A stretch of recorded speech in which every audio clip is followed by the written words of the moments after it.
las publica en esta monografía oficial ya de los musgos de Guatemala. Ese es también el único documento que tenemos para el país, pero con unas actualizaciones que realizó la doctora Nori Salazar en el 2006 también. Entonces, registra 552 especies de musgos en 205 géneros y 50 familias.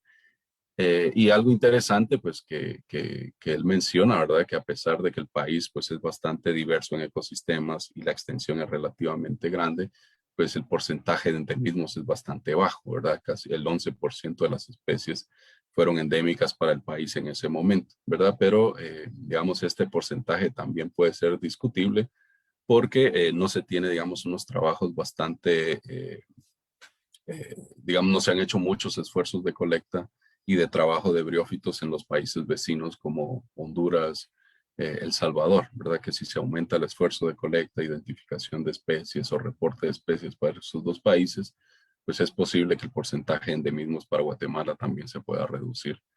Eh, y también se menciona, ¿verdad? Que muchas de las especies que se reportan para Guatemala también se comparten con México. Eh, y, eh, y algo interesante, pues que también hay unas especies que son típicas del norte de Estados Unidos y Canadá, que también puede estar relacionado, digamos, a esos eventos de glaciación, ¿verdad? Que las hicieron migrar un poco más al sur. Eh, y los colectores recientes para Guatemala, si se dan cuenta, pues algunas, digamos, el último trabajo formal de musgos en Guatemala, pues data de 1949, ¿verdad? Han habido algunas colectas, algunos profesores como la licenciada Roselvira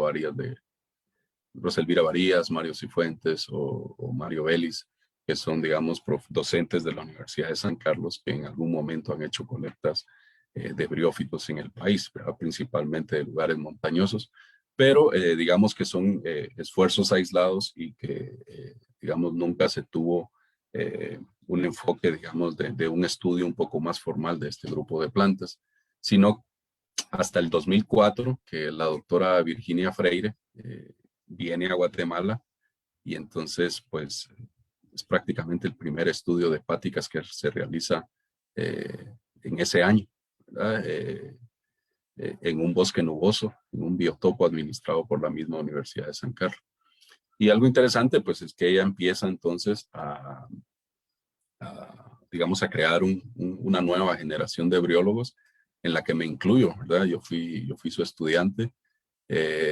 Así que empieza a crear un nuevo recurso humano, ¿verdad? Un recurso profesional en el trabajo de briófitos. Y también, aparte de que yo me integro, digamos, a su proyecto que en el 2004 ella escribió y se lo financió, la universidad, pues también involucra a Vicky Ríos y a Felipe Ramírez, ¿verdad? Que digamos que somos los tres que fuimos entrenados por la doctora Virginia Freire y pues que somos los que hemos hecho pues un poquito más de esfuerzo en este grupo, ¿verdad? Y en algunos proyectos que hemos escrito pues han participado Pablo López, Sofía Ortiz, Adriana Fajardo, ¿verdad? Que son, que en su momento se integraron a proyectos de briófitos para hacer colectas y para poder identificarlos también, ¿verdad? Entonces hay algunas colecciones que se encuentran en los herbarios nacionales. Eh, Sin embargo, pues el herbario USCG es el que es un herbario del Centro de Estudios Conservacionistas, eh, eh, una institución de la Universidad de San Carlos de Guatemala, que es la universidad pública, que es, digamos, el herbario que cuenta con una colección más completa, perdón. Herbario Vigo también tiene algunas colecciones que se han depositado a través de los proyectos que hemos realizado y la Universidad del Valle también tiene algunas muestras de briófitos que la doctora en su momento visitó y que formaron parte de la información de un artículo que después ella publicó en el 2006, ¿no? Como para poder reportar por primera vez el número de especies para el país. En 1949, perdón, como les mencionaba, ¿verdad? Que era la primera monografía que se publicaba con los musgos de Guatemala. Bartram menciona, ¿verdad? Que hay algunas especies que son típicas de Estados Unidos, que serían estas de aquí. Es probable que algunas de estas ya son sinonimias, pero se las pongo acá, ¿no? Para que si hay alguno que tiene bastante conocimiento o conoce los musgos, pues pueda relacionarlos. Yo me entrené más en hepáticas, ¿verdad? Así que he trabajado poco con los musgos de Guatemala, así que también estos nombres para mí son un poco, todavía no tengo la imagen de algunas especies, ¿verdad? En mi cabeza, pero estamos trabajando en este grupo de nuevo, ¿verdad? Y entonces la presencia de estas especies es interesante porque si son típicas de Estados Unidos, estas tuvieron que haber migrado en algún momento, ¿verdad? Hacia el sur. Y entonces ellos lo relacionan con los periodos de glaciación, ¿verdad? Hubo una migración hacia el sur de estas especies y entonces actualmente se encuentran como unas comunidades aisladas en las partes altas de las montañas del país. También hay un grupo de especies típicas de Brasil, ¿verdad? Que se reportan también para Guatemala y ellos asumen que en algún momento esta América tropical estuvo mucho más integrada que la que está hoy día. Y así como también como hay especies que migraron del norte hacia el sur, pues también hay especies que migraron de Sudamérica hacia el norte, ¿verdad? Incluso hay, pues, algunas de estas especies pues tienen su límite o su rango de distribución hasta Guatemala o hasta México, ¿verdad? Entonces Guatemala puede ser o representa el límite de distribución de muchas especies que vienen del sur y otras que vienen del norte, ¿verdad? Y que en algún momento, pues por toda la cadena montañosa central que recorre la parte de Centroamérica, pues pudo haber servido como puente, ¿verdad? Para poder hacer esos intercambios de especies. Hay algunas especies también bastante caribeñas, ¿verdad? Como son estas especies de acá, y que algunas especies pues tienen su rango de distribución hacia el norte, hasta la Florida, y que también se distribuyen ampliamente hacia la parte norte de Sudamérica, ¿verdad? Entonces hay un grupo bastante caribeño y representado en los musgos de Guatemala. Hay algunas especies locales guatemaltecas, ¿verdad? Que se extienden un poco más al norte a través de México y pueden llegar hasta Arizona, a Nuevo México, y otros se pueden extender hasta California, ¿no? Bartram hizo una primera, digamos, división, ¿verdad? En términos de la diversidad o de la riqueza de especies de musgos. Para ese momento hay unos musgos que son de tierras bajas que pueden llegar hasta los 1500 metros, representados por estas familias de acá, Physidentaceae, Pterobriaceae, Meteoraceae, Juqueriaceae, Hematophilacea, ¿verdad? Que son, digamos, familias que pueden estar bien representadas como especies de la región caribeña. Musgos de las tierras altas interiores que vienen desde los 1500 o 2000 metros hasta los 3500 metros sobre el nivel del mar. Estas, digamos, que son las especies que se caracterizan que se caractericen, ¿verdad? Y que se establecen o las poblaciones ya están establecidas en este rango de altitud, y también se caracteriza como una franja altitudinal con mucha diversidad. Y también tenemos los musgos de las cumbres rocosas, que estos son más de 3.500 metros sobre el nivel del mar, ¿verdad? Que estas son pues prácticamente conos volcánicos, partes altas de cordilleras como la Sierra de los Cuchumatanes, ¿verdad? Que se extiende desde México, bueno, de Guatemala a México, en el departamento de Huehuetenango. Entonces se tienen, digamos, unos ecosistemas bastante de características andinas, ¿verdad? Y entonces hay algunas especies también típicas de ese tipo de ecosistemas. Este es el estudio que les hacía mención anteriormente, ¿verdad? De la doctora Nori Salazar, que ella hace, digamos, un aporte al catálogo de los musgos de Guatemala, utiliza el trabajo de Bartram, ¿verdad? como un documento principal, pero también utiliza información y datos publicados en muchas monografías. También revisa bases de datos electrónicas y también pues tiene, digamos, la oportunidad de hacer contacto con curadores en diferentes herbarios de Estados Unidos. Entonces es una revisión bastante exhaustiva, es una revisión de especímenes. Incluso ella menciona que si se tuvieron algunas dudas con algunas especies en particular, pues mandaron a traer los especímenes para poder revisarlos y confirmar las especies, ¿verdad? Entonces es un trabajo que viene también, digamos, a actualizar un poco los nombres de las especies reportadas en Bartram, ¿verdad? Y en otras, y en otras monografías. Entonces, para el 2006, pues ya se reportan 580 especies, 35 categorías infraespecíficas de musgos distribuidas en 66 familias y 237 géneros. Eh, se, se estima que Guatemala puede tener el 66.7% de las especies reportadas para Centroamérica y tiene el 88.8% de los géneros reportados también para la región. Es decir, Guatemala es bastante diverso y tiene, pues, si alguien quisiera entonces conocer un poco sobre los musgos de toda la región, pues Guatemala pudiera ser un buen, digamos, un buen lugar para venir a colectar y a trabajar, ¿verdad? Porque entonces tiene una buena representación de la flora de los musgos de toda la región.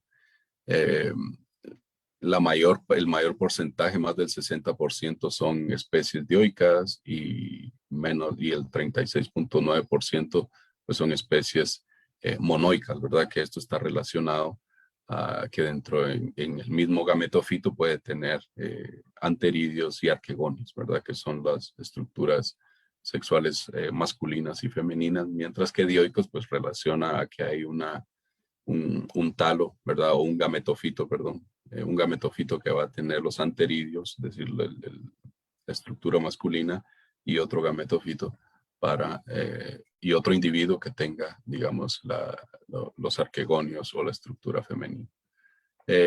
Estas son las familias mucho más representativas en Guatemala de musgos. Potiace es la familia que tiene la mayor diversidad con 73 especies.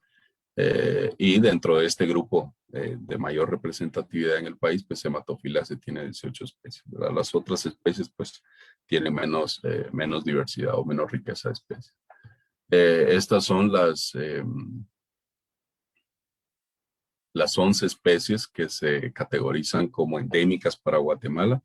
Endémicas porque todavía, digamos, falta revisar los especímenes tipos de algunas especies, ¿verdad? Para poder confirmar,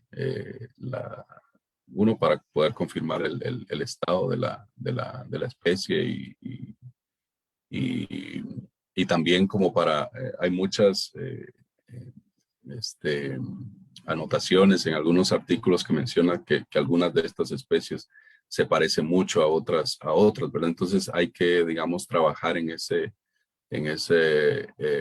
reconocimiento de las especies y ver si pueden ser sinonimias de otras especies, ¿verdad? Pero como todavía no se han revisado los especímenes, pues entonces se ha dejado con estos nombres.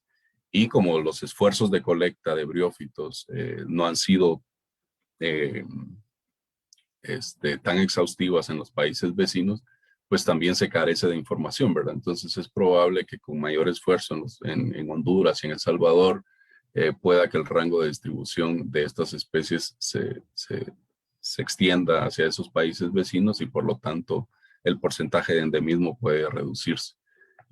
Hay 11 especies endémicas en 7 familias y 10 géneros, y esta especie pues todavía no la han revisado del todo para poder confirmar su estado, ¿verdad? Y poder entonces definir el grado de endemismo. Y estas son unas especies que que la doctora Allen Salazar Allen, pues recomienda un estudio, ¿verdad? Para conocer un poco sobre su distribución y el estado de las poblaciones, ¿verdad? Porque son localmente escasas y todavía no tienen ninguna designación por la UICN, ¿verdad? Entonces hay mucho trabajo todavía por hacer. Sin embargo, Guatemala, si lo comparamos con los países de la región, incluyendo de la región centroamericana, incluyendo a México, pues es el cuarto país con mayor diversidad. Pero digamos, esta diversidad para los otros países como Belice, Honduras, El Salvador, Nicaragua, pueda reflejar, digamos, un subregistro, ¿verdad? Que no hay muchos estudios todavía. Pero Guatemala, en términos de musgos, pues está bastante, es tercero en Centroamérica, ¿verdad? Por debajo de Panamá y Costa Rica, que ellos tienen, digamos, un trabajo bastante bueno, ¿no? En términos de este grupo de plantas. Y si relacionamos la extensión por país y el porcentaje endemismo, vemos que aunque el área de Guatemala, en términos de área, es segundo, ocupa el segundo lugar, pues el porcentaje de endemismo es bastante bajo, ¿verdad? Eh, y pues sería algo interesante saber por qué el endemismo es bastante bajo, ¿verdad? Poder hacer este tipo de estudios. Así que toda esta información que nos han estado generando últimamente, pues es importante para poder dirigir algunos proyectos de investigación, ¿no? Eh, eh, y si pues comparamos este porcentaje de endemismo, ¿verdad? Costa Rica en extensión es es más pequeño que Guatemala, pero si se dan cuenta el porcentaje de endemismo es mucho mayor, ¿verdad? Y esto pues puede estar reflejando también hasta un punto pues el esfuerzo de investigación que han estado haciendo en ese país. Y pues cuando comparamos, digamos, el porcentaje de los musgos que se reportan para Guatemala con relación a los otros países, pues vemos que el 80% de las especies reportadas para Guatemala también se reportan para México, ¿verdad? 465 de 580 se comparten con México. Digamos, se comparten un porcentaje muy bajo con Nicaragua, por ejemplo, o con sí, Nicaragua o con Honduras, ¿verdad? Pero si comparamos el porcentaje de los musgos reportados para estos países en relación con Guatemala, pues vemos digamos, que, que la flora de Belice, de Honduras y de El Salvador y de Nicaragua, pues son bastante parecidas a las de Guatemala. De ahí que son bastante pues diferentes a las reportadas en Panamá, por ejemplo. Eh, o que los musgos reportados para México pues se comparten un 47% con los de Guatemala. Y estos son las colecciones por departamento a nivel de país. Se dan cuenta pues, de los departamentos que tiene Guatemala. Quetzaltenango, Alta Verapaz, Huehuetenango son los que presentan, y San Marcos son los que presentan la mayor cantidad de colecciones. Es decir, aquí se han concentrado las colecciones históricas, ¿verdad? En estos cuatro departamentos, y pues una poca representación o registro, un subregistro de los otros departamentos, ¿verdad? Y entonces estos subregistros hacen que la similitud entre la composición o la riqueza entre los departamentos sea muy bajita, ¿verdad? Solo Quetzaltenango con San Marcos son bastante similares en su flora, ¿verdad? En las especies de musgo. Pero si se siguen haciendo esfuerzos de trabajo, proyectos de investigación, es posible que toda esta información cambie en algún momento, ¿verdad? Y haciendo un poquito la relación de los subregistros que puedan haber en algunos departamentos, por ejemplo, Petén, que solo se reportan 95 especies, han habido algunos proyectos que se han enfocado en esa región de Petén. Si ven, esto es, si vemos a Guatemala, pues Petén sería, digamos, este departamento que es el más grande en extensión del país, en donde se localiza pues grandes extensiones de bosque, principalmente latifoliado. Entonces se han hecho algunos proyectos ahí, principalmente dentro de biotopos que son administrados por la Universidad de San Carlos. Y para estos biotopos, pues se ha incrementado el número de registros. Entonces, para el departamento, si recuerdan, para Petén antes se reportaban 95, digamos, colecciones o colectas, y ahora, pues, digamos, sería ese total más los 190 que se han recolectado actualmente, ¿verdad? Esto creo que fue en el año 2009, por ahí más o menos, ¿verdad? Ese trabajo. Entonces reportan 18 especies en 13 familias y 15 géneros, y estas familias fueron las más representativas, y estos fueron las especies mucho más comunes: Stereophilium radiculosum y Pirela pockei. Esto es una forma de representar, digamos, la riqueza que encontraron ellos en los dos biotopos evaluados, el SOTS y el Cerro Cahuí, ¿verdad? Ellos lo dividen en zonas altas o zonas bajas, y si se dan cuenta, pues el biotopo del SOTS es el que reportó la mayor riqueza de especies comparados con el de Cerro Cahuí. Y esas diferencias en composición hacen, por ejemplo, que la composición de especies de musgo sea bastante similar en las zonas bajas de ambos biotopos, pero que las zonas altas, tanto el SOTS como el Cerro Cahuí, tienden a ser un poco distintos, ¿verdad? Y esto puede estar relacionado por factores microclimáticos o por la misma estructura del hábitat, ¿verdad? En términos de laderas, por ejemplo, ¿verdad? Si son zonas altas, pues entonces hay cerros de muy poca elevación, pero eso es suficiente como para crear un gradiente climático que pueda estar influyendo en las diferencias en la composición de estas especies. Hay algo interesante que también fue en donde participó Vicky Ríos, ¿verdad? Que fue una de las que fue entrenada por la doctora Virginia Freire, es que también ella se integra a algunos proyectos para poder evaluar, digamos, las especies que estaban creciendo sobre elementos arquitectónicos, principalmente en las ciudades mayas del Petén, ¿verdad? Habían algunas, habían documentados, ¿no? La presencia, pues, de algunas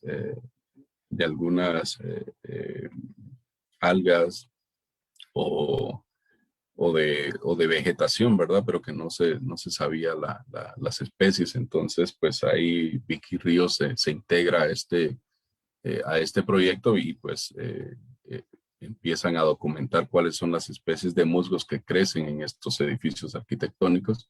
Y ella reporta pues 2 especies: Iófila involuta y Bárbula indica, que son las que crecen sobre estas estructuras, y Tricostum, ¿verdad? Que no logró llegar a especie, perdón. Y también reportó alguna rixia, ¿verdad? Que esta es una hepática, pero las documentó, digamos, creciendo en estos elementos, que pues, es algo novedoso y es algo interesante, ¿verdad? También se han hecho trabajos de musgos en la parte del departamento de Huehuetenango. Ahora, los 2 estudios que les mencioné anteriormente eran de la parte de Petén, ahora en la parte de Huehuetenango, en la Sierra de los Cuchumatanes, que es una zona bastante parecida a unas zonas andinas, ¿verdad? Entonces, estos puntos rojos, pues, son los lugares en donde ellos hicieron algunas colectas de 2 grupos de plantas, ¿verdad? El grupo de musgos y el grupo de las asteráceas, ¿verdad? Y entonces lo que querían evaluar ellos es, utilizando mapas ambientales y utilizando la información de la distribución de especies y el grado de endemismo de estos grupos de especies, pues tratar de priorizar las áreas a conservar, ¿verdad? En esta zona de acá, que está categorizado como veda definitiva. Creo yo es una categoría de protección, si no estoy mal. Reportaron para esa área 86 especies distribuidas en 60 géneros y 31 familias. Estas son las familias más representativas que crecen en esa zona, digamos, andina, ¿verdad? Y Bryum falcatum, que fue como que la única especie endémica, ¿verdad? Que ellos reportaron y que es endémica para Mesoamérica.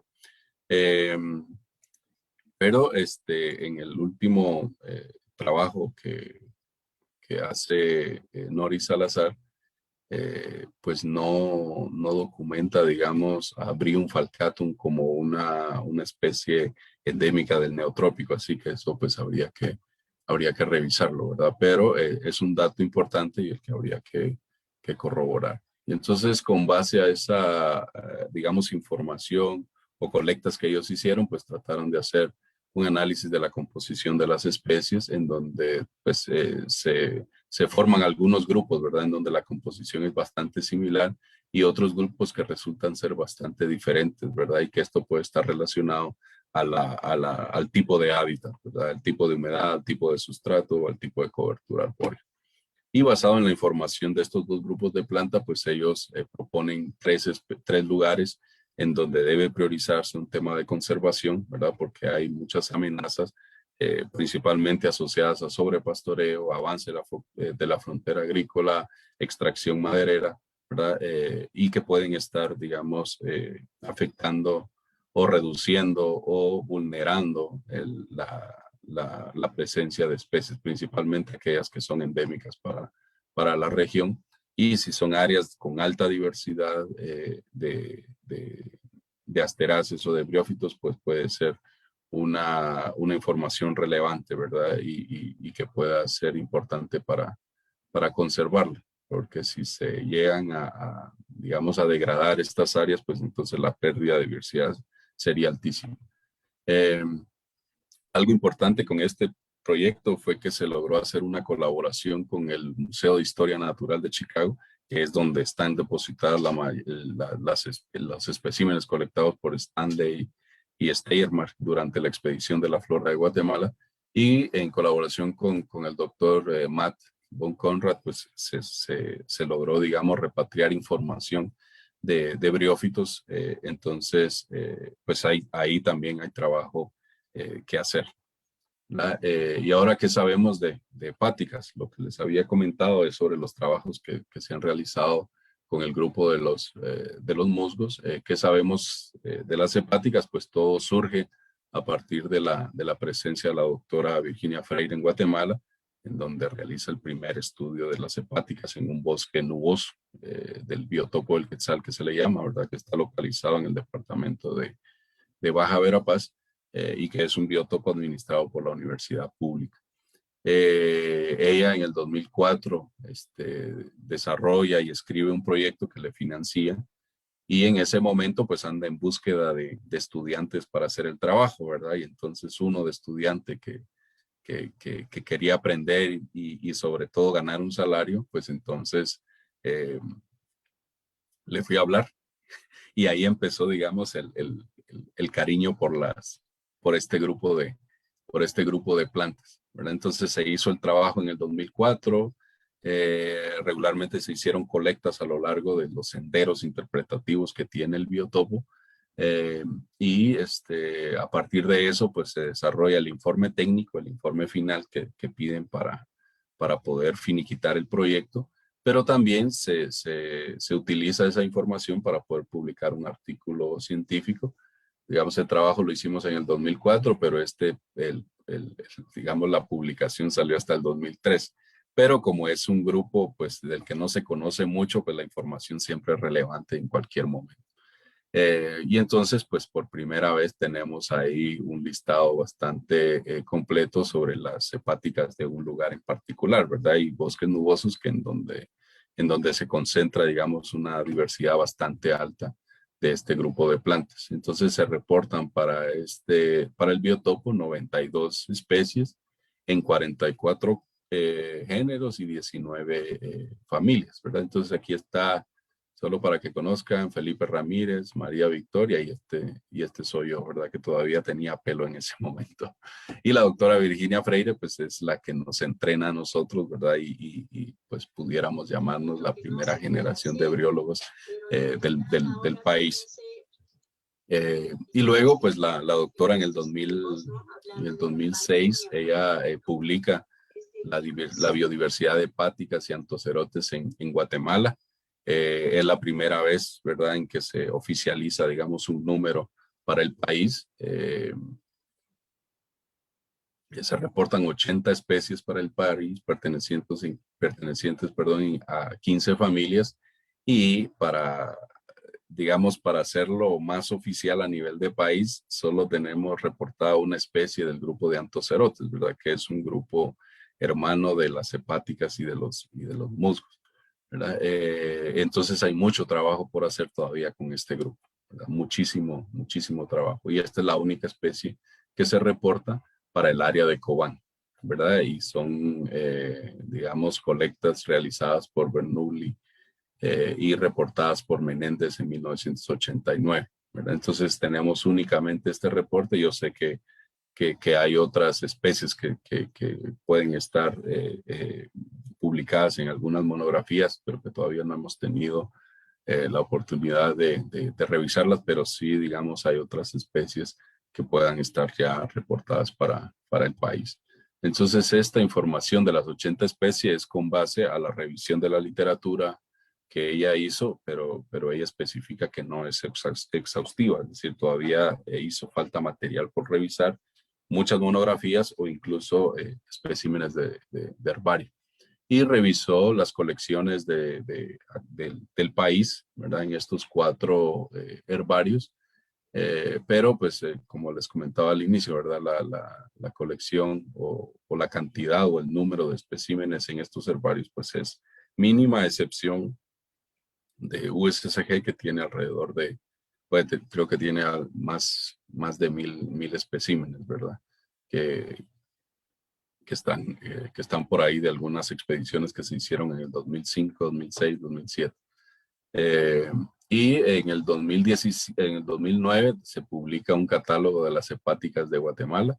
Esto es con base a la información que publicó Freire, pero también con una revisión de bases electrónicas de algunos herbarios o de algunas instituciones, y también trabajos de tesis que se realizaron durante ese periodo, principalmente la tesis que hice yo, ¿verdad?, en el 2006, la tesis que hizo Felipe Ramírez en el 2007, unos proyectos que nosotros escribimos para evaluar las hepáticas epifílicas, esto utilizando muestras de herbario, ¿verdad? Entonces, yo no sé si ustedes han tenido oportunidad de ir a una colección de herbario, y hay algunas muestras de herbario que forman la colección que sobre la superficie de las hojas tiene algunos musgos, o principalmente hepáticas, perdón, ¿verdad?, creciendo sobre la superficie de las hojas. Entonces nosotros utilizamos material de herbario para poder extraer muestras de hepáticas y poder identificar las especies, ¿verdad? Y a eso se les llaman, pues, las hepáticas epifílicas. Es un proyecto que realizamos en el 2007 y en el que tuve también la oportunidad de ir a Colombia con el doctor Jaime Uribe, ¿verdad? Que en ese momento eh, fue el contacto y el enlace como para poder trabajar ese grupo, ¿verdad? Y que fue una pieza muy importante para poder desarrollar ese proyecto, ¿verdad? Entonces, se reportan 219 especies de hepáticas en 28 familias, 82 géneros. Estas son las familias más diversas, Leionaceae, ¿verdad?, que regularmente es una especie bastante, con muchas especies, y que domina, digamos, digamos, es una familia bastante que uno la puede encontrar en cualquier lugar, ¿verdad?, en cualquier tipo de ecosistema. Y estos son los géneros más diversos: Plagioquila, Frulania y Basania, ¿verdad? Y los departamentos con mayor diversidad fueron Alta Verapaz, Huehuetenango y Quiché, pero que también esto refleja las expediciones que se hicieron a estos departamentos, o el trabajo que se hicieron en estos lados, ¿verdad? Entonces, si incrementamos el esfuerzo de colecta, si incrementamos los proyectos de investigación a nivel de país, pues es muy probable que los números, la cantidad de especies se incremente, y podamos conocer más también sobre la dinámica poblacional y estudios fitogeográficos, ¿verdad?, que sería algo importante por realizar. Y ya con la publicación del 2013, pues ya se reporta, y es el último número que se tiene para Guatemala, que hay un reporte de 264 especies para el país de hepáticas, ¿verdad? Y entonces, ¿qué sigue? Ya para ir terminando. Lo que sigue es retomar el trabajo con las hepáticas, con los musgos y con los antocerotes. ¿Verdad? Hubo un pico de producción de estos trabajos y todo comenzó pues en el 2004 cuando viene la doctora Virginia Freire, como les comentaba.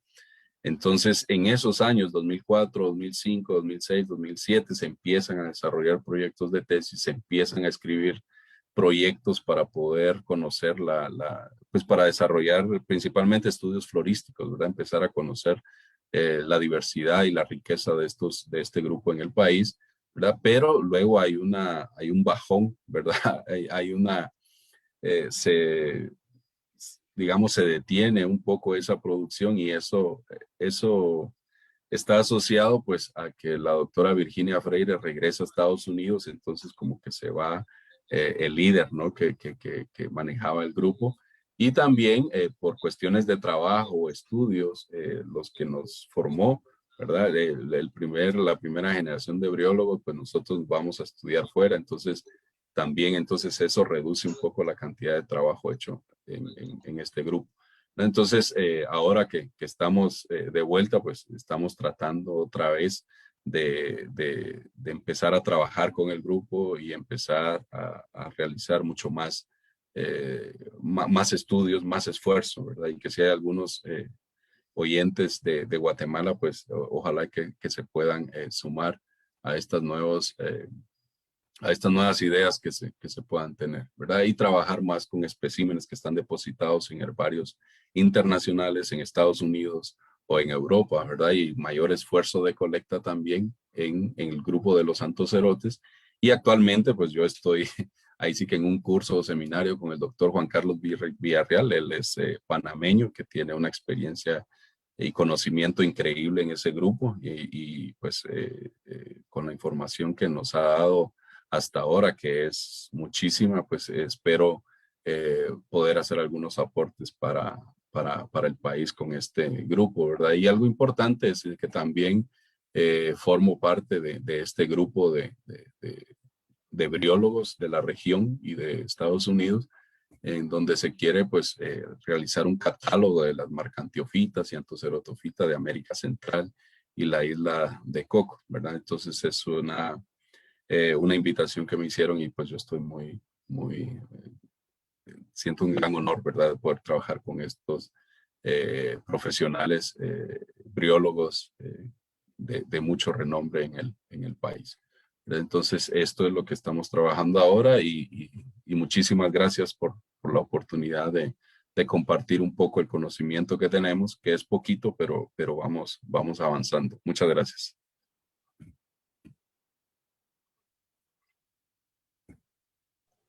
Por Muchísimas si gracias tienen a alguna usted, pregunta. doctor Mervin. Sí, fue una excelente ponencia mencionándonos la importancia que tiene estar siempre actualizados con lo que es el estado de la diversidad de estos interesantes organismos, ¿no? La importancia también de formular estos catálogos para conocer siempre la diversidad y la importancia de estos en el ecosistema.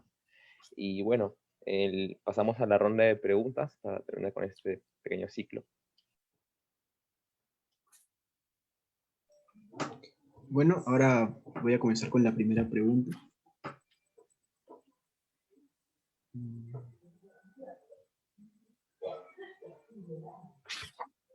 La primera pregunta es de María Álvarez. Nos dice, buenas noches.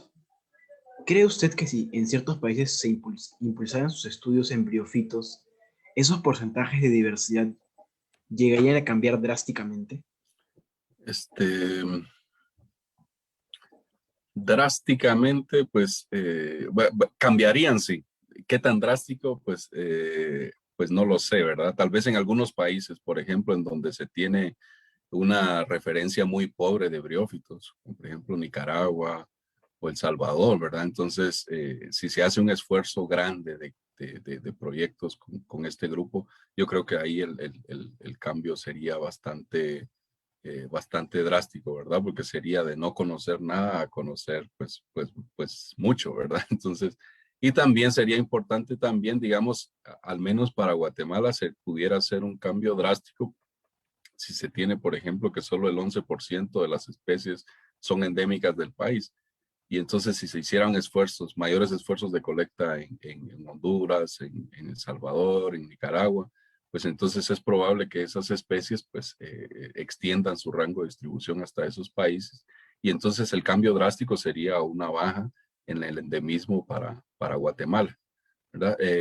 Y también pues trabajos, digamos, con filogenias de especies o secuenciaciones de genes para poder evaluar el estado de las especies, ¿verdad? También pudiera cambiar un poco lo drástico del endemismo, digamos, a nivel de país. Pero en nuestra región, que conocemos poco, pues a diferencia de Costa Rica y Panamá, pues yo creo que los cambios sí pudieran ser significativos, ¿verdad? Claro, ¿no? Aquellos lugares donde se ha investigado menos, es más probable que se encuentren cosas nuevas, ¿no? Bueno, Exactamente. gracias. La siguiente pregunta es, ¿cuáles consideras que son los principales obstáculos para la investigación de briófitos en Guatemala? ¿Y cuál es el actual estado de conservación de este grupo? Bueno, el estado de conservación es nulo, ¿verdad? Pues se han hecho algunas propuestas, como les mencionaba, el trabajo que han hecho en la parte de la Sierra de los Cuchumatanes, utilizando la, la información de musgos como para poder proponer áreas de conservación. Y también, hay algunas especies que no se conoce realmente el estado de las poblaciones y no sabemos si están reduciéndose o si son, o digamos, si su distribución es así de restringida, ¿verdad? Y si es de restringida, pues entonces se deberían de hacer algunas propuestas para conservar estos grupos. Y los bosques nubosos, que yo diría que es un ecosistema que de por sí es bastante vulnerable, ¿verdad? Tanto para los factores antropogénicos como las cuestiones de clima, y es uno de los ecosistemas que alberga pues mucha diversidad de briófitos, ¿verdad? Entonces, y los briófitos y todos son también los que regulan un poco el microclima en este tipo de ecosistema. Entonces son bien importantes en estos ecosistemas, pero que no se les da, digamos, la importancia que requiere, ¿verdad? Porque no hay especialistas en el tema, ¿verdad? Que puedan visibilizar a este grupo y entonces que lo incorporen. Nosotros hemos hecho algunos esfuerzos, por ejemplo, ¿verdad? Y durante la Navidad utilizan mucho el musgo para los nacimientos. Entonces hemos tratado de identificar, por ejemplo, cuáles son las especies que se utilizan y entonces tratar de hacer algo al respecto, ¿verdad? Un esfuerzo que tuvimos es de proponer algunas especies que se utilizan o que se comercializan para este fin, tratar de incluirlas a un listado de especies amenazadas del país, ¿verdad? Y con esto entonces tratar de darle una categoría y entonces proponer la protección de este grupo, ¿verdad? Pero es una propuesta pues que quedó en borrador, todavía no ha sido aprobada y eso fue en el 2009 aproximadamente. Entonces, todavía digamos, no hay un interés por conservar este grupo en particular. Claro. Sí, yo creo que algo que hemos visto mucho es el hecho de que falta conocer más, ¿no? O sea, para poder conservar tenemos que comprender, conocer, y es algo que hemos visto en todas las charlas, ¿no? Que siempre falta conocer más, no hay suficiente información. Exactamente, sí. La siguiente pregunta es de Axel y dice, ¿qué criterios se deben tomar en cuenta para empezar a evaluar la diversidad de briófitos en un área determinada? Bueno, hay algunas metodologías, digamos, ya estandarizadas, ¿verdad? Como para poder entonces evaluar la diversidad de algunas especies. Criterios, diría yo, si vas a ir a algún lugar, tratar de identificar diversos tipos de ambientes dentro del lugar que vas a estar trabajando. Por ejemplo, si pasa un riachuelo, si hay alguna ladera, ¿verdad? Una ladera que da hacia distintas direcciones. o hay lugares, digamos, planos, o hay lugares rocosos o con suelos expuestos, ¿verdad? Entonces son digamos, microambientes que te puedan, que deben ser, digamos, eh, visitados para poder colectar algunas, para poder, digamos, tener una representatividad real de la diversidad de briófitos en ese lugar, ¿verdad? Entonces, porque hay mucha asociación, digamos, entre tipo de sustratos y la presencia de algunas especies.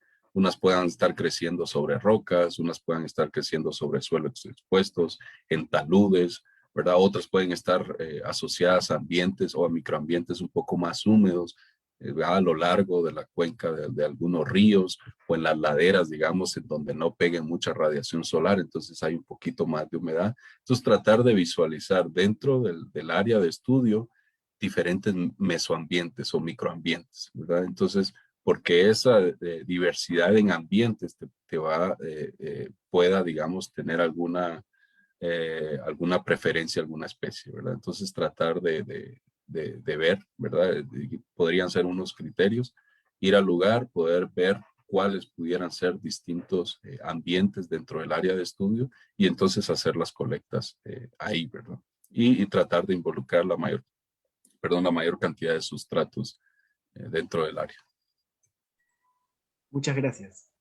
La siguiente pregunta es de Enrique Hernández y dice, para las hepáticas epífitas, además de identificar las especies, ¿qué otra información están registrando? Por ejemplo, ¿están obteniendo información sobre su cobertura? Este, se puede evaluar la cobertura, ¿verdad? Y para eso hay algunas, digamos, hay algunos métodos, algunos utilizan como unas rejillas, unas cuadrículas, entonces vos puedes evaluar, digamos, la cobertura de una especie en particular en esa área determinada. Entonces puedes evaluar la cobertura en epífitos. Regularmente también se documenta la altura, ¿verdad? A la que fue colectada, si fue colectada en la base de los árboles, si fue colectada a 50 centímetros, a 1 metro, a 2 metros, ¿verdad? Porque si ustedes ven un bosque, pues hay un gradiente, perdón, hay un gradiente, ¿verdad? De clima, que puede ser mayor humedad en la parte baja del sotobosque y mayor, digamos, y menor humedad, pues porque hay mayor radiación en la parte de la copa. Entonces, esa diferencia en clima te puede estar dando diferencia en la composición de especies en algunos casos, ¿verdad? Y la otra también es que algunas especies pueden estar asociadas a ramitas que son muy finas, ¿verdad? Otras pueden estar asociadas a que crecen directamente en el tronco, en alguna orientación en particular, ¿verdad? En donde no pega mucho el sol, por ejemplo, ¿verdad? Porque entonces se reduce la humedad. Entonces regularmente se reporta si son ramas finas, si la colectaste en ramas gruesas, si la colectaste en la base de los troncos de los árboles o la altura determinada. Sí, justo la primera charla de hoy fue relacionada a ese tema, a la diferencia de los briófitos en los árboles, en los forófitos, ¿no? Sí. La siguiente pregunta es de Daniela Menéndez. Buenas noches. ¿Cómo favorece la constante actualización de los catálogos de briófitas a un mejor entendimiento del ecosistema? Bueno, que nos mantenemos actualizados, ¿verdad? Una es esa y la otra es de que, por ejemplo, algunas actualizaciones o de la referencia que se tiene a algunas especies y que se adhieren a los catálogos existentes, algunas veces vienen digamos, de etiquetas de herparios o de colecciones históricas, ¿verdad? Por ejemplo, la mayor parte gran porcentaje de las especies que se han reportado para Guatemala, por ejemplo, vienen de información que está digitalizada y que está disponible en esas bases de datos electrónicos, Entonces, ahí lo que nos puede servir a nosotros y la información es relevante, porque entonces podemos identificar, por ejemplo, en qué localidad fue colectada y entonces podemos hacer revisitar esos lugares, ¿verdad? Y tratar de ver si todavía está la especie o no. Entonces, estas actualizaciones nos pueden dar chance a ver en qué lugares, digamos, hay menos esfuerzo de colectas, hay menos estudios o especies que sean de interés, ¿verdad? Y que se adhieran al catálogo, digamos que se tenga reportada para una sola localidad o que exista un solo espécimen, un solo registro de esa, ¿verdad? Entonces, nos puede dar oportunidad como para darle seguimiento, poder ir y evaluar, ¿verdad? Las condiciones del hábitat, si existe todavía, porque como son colecciones históricas, puede que esos parches de bosque ya no existan. Y por lo tanto, pues es probable que sea el único registro que se tenga, ¿verdad? Y entonces al hacer más esfuerzo de colecta, pues también podemos llenar esos vacíos de información. Claro, muchas gracias. De ahí, Norma Giovanna Mamani nos dice, buenas noches. ¿Las briofitas son consideradas como indicadores ambientales o ecológicos? Sí, sí, sí, son consideradas indicadores de calidad de hábitat, ¿verdad? Porque regularmente estas están asociadas a ambientes con mayor humedad, algunas especies, ¿verdad? Entonces que requieren, digamos, de un bosque bastante maduro con poca intervención. Entonces, si se empiezas a degradar esos ecosistemas, pues entonces la pérdida de esa especie puede estar indicando un mal manejo o un grado de intervención en particular, ¿verdad? Pero los briófitos sí son considerados o se pueden considerar como indicadores de calidad ambiental. Gracias. Y de ahí, bueno, bueno, al decir una pregunta, me equivoqué con una palabra. La pregunta de Enrique no hacía referencia a las epífitas, hacía referencia a las epífilas. Ah, las epifílicas. Ah, Dice, ¿están obteniendo datos de cobertura de las hepáticas epífilas en las muestras de epifílicas. hojas en herbarios que están revisando? No, ese dato no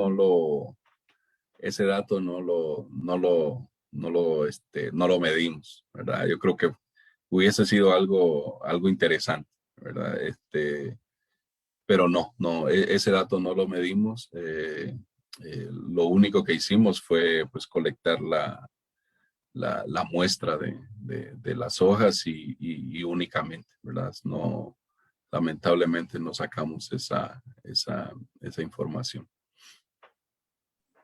Bueno, esas son todas las preguntas. Gracias por tus respuestas.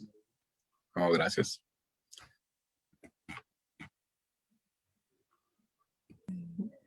muchas gracias, doctor Merlin, por la excelente ponencia. Estamos finalizando este día y mañana cerramos con broche de oro con las dos últimas ponencias que quedan. Ay, no, con las dos últimas ponencias a cargo de que se darán. Bueno, a ver, voy a poner el cronograma para. Bueno, las dos últimas ponencias que tenemos mañana se dará a cargo de la licenciada Denise Jacqueline Álvarez, que nos va a exponer acerca de la flora briofítica del Valle de Inundación del Río Paraná Medio, en Argentina. Y por último, la licenciada Jacqueline Zenaida Cocopoma nos va a hablar acerca de los musgos en el santuario histórico de La Pampa de Ayacucho. Así que los esperamos mañana, puntuales, y recuerden de que, bueno, estar atentos, ¿no? Y muchas gracias por su participación. Gracias a ustedes y mucho éxito.